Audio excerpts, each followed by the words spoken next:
ನಮಸ್ಕಾರ. ಉತ್ತರ Karnataka ನ್ಯೂಸ್ನ morning news ರೌಂಡಪ್ಗೆ ಸ್ವಾಗತ.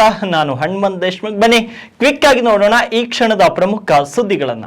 ಅರಬ್ಬಿ ಸಮುದ್ರದಲ್ಲಿ ವಾಯುಭಾರ ಕುಸಿತದ ಹಿನ್ನೆಲೆ ಕರ್ನಾಟಕದಾದ್ಯಂತ ಮಳೆ ಆಗುತ್ತಿದೆ. ಕರ್ನಾಟಕದ 6 ಜಿಲ್ಲೆಗಳಿಗೆ ರೆಡ್ ಅಲರ್ಟ್ ಘೋಷಿಸಲಾಗಿದ್ದು, ಬೆಂಗಳೂರಲ್ಲಿಯೂ ಕೂಡ ಮೇ 26ರವರೆಗೆ ಮಳೆ ಮುಂದುವರಿಯಲಿದೆ ಅಂತ ಹವಾಮಾನ ಇಲಾಖೆ ಮುನ್ಸೂಚನೆಯನ್ನ ನೀಡಿದೆ.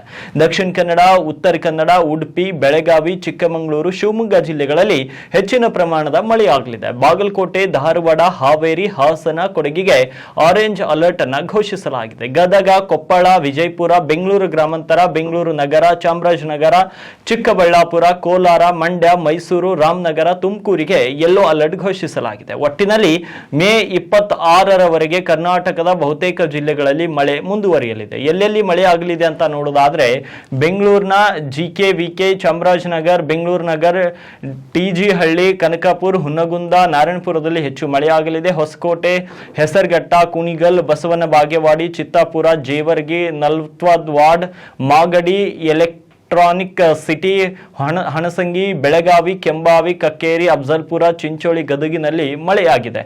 ಇನ್ನು ಬೆಳ್ಳೂರು, ಎಂಎಂ ಹಿಲ್ಸ್ ಮತ್ತೆ ಕೋಲಾರ, ಭಾಗಮಂಡಲ, ಬರಗೂರು, ಮದ್ದೂರು, ಮಧುಗಿರಿ, ಗೌರಿಬಿದನೂರು, ಬಾದಾಮಿ, ಸಿರಾ, ಕುಶಲನಗರ, ಕೋಲಾರ, ಸೈದಾಪುರ, ಲೋಕಾಪುರ, ಇಳಕಲ್, ಮುದ್ದೇಬಿಹಾರ್, ಗಂಗಾವತಿ, ನಾಗಮಂಗಲ, ಕೃಷ್ಣರಾಜಸಾಗರ, ರಾಯಲ್ಪಾಡು, ಯಲಬುರ್ಗ, ರಬಕವಿ ಮತ್ತು ಮಿಡಿಗೇಶಿ, ಮುನಿಯರಾಬಾದ್, ಸಿಂದಗಿ, ಚಿಕ್ಕೋಡಿ, ಖಾನಾಪುರ್, ಬೀದರ್, ತಾವರಗೆರೆ ಮತ್ತು ಕಲಘಟಗಿಯಲ್ಲಿ ಮಳೆಯಾಗಿದೆ. ಇನ್ನು ಬೀದರ್ನಲ್ಲಿ 35.8 ಡಿಗ್ರಿ ಸೆಲ್ಸಿಯಸ್ ಗರಿಷ್ಠ ಉಷ್ಣಾಂಶ ಮತ್ತು 23 ಡಿಗ್ರಿ ಸೆಲ್ಸಿಯಸ್ ಕನಿಷ್ಠ ಉಷ್ಣಾಂಶ ಮತ್ತು ಬಾಗಲಕೋಟೆಯಲ್ಲಿ 33.7 ಡಿಗ್ರಿ ಗರಿಷ್ಠ ಉಷ್ಣಾಂಶ ಮತ್ತು 22.5 ಡಿಗ್ರಿ ಸೆಲ್ಸಿಯಸ್ ಕನಿಷ್ಠ ಉಷ್ಣಾಂಶ ದಾಖಲಾಗಿದೆ. ಇನ್ನು ಬೆಂಗಳೂರು ಮಹಾನಗರದಲ್ಲಿ ಮಳೆ ಅಬ್ಬರ ಮುಂದುವರೆದಿದೆ. Majestic, KR market, Jayanagar, Chamarajpet, Banashankari, Shantinagar, Vijayanagar, Chandra layout, Rajajinagar, RT Nagar, Hebbal, Malleshwaram, Koramangala, Kamakshipalya, Sunkadakatte, Nagarbhavi, Yeshwanthpur, Peenya, BTM layout ಸೇರಿ ಹಲವೆಡೆ ರಾತ್ರಿಯಿಂದಲೇ ಎಡೆಬಿಡದೆ ಮಳೆ ಸುರಿಯುತ್ತಿದೆ. ಈ ಪೈಕಿ